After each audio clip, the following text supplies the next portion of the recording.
Beredar video yang menunjukkan operasi militer di daerah Konstantinovka, sisi Ugledar, arah Donetsk Selatan pada media sosial Telegram, Jumat 30 Agustus 2024. Operasi militer ini bertujuan untuk membebaskan daerah tersebut dari tentara Ukraina.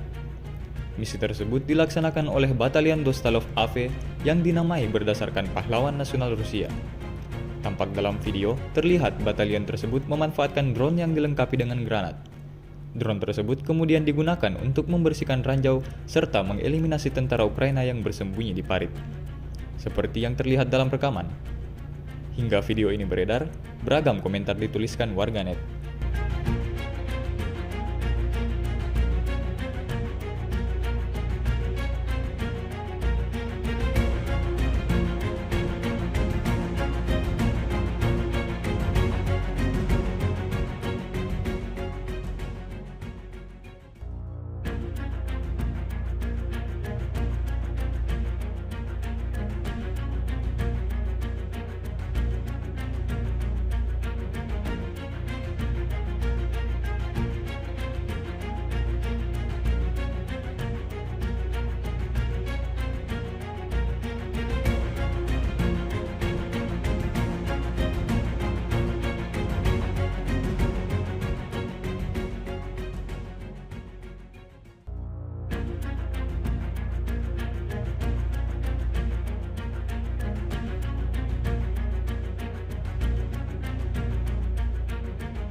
Download Tribun X sekarang, menghadirkan lokal menjadi Indonesia.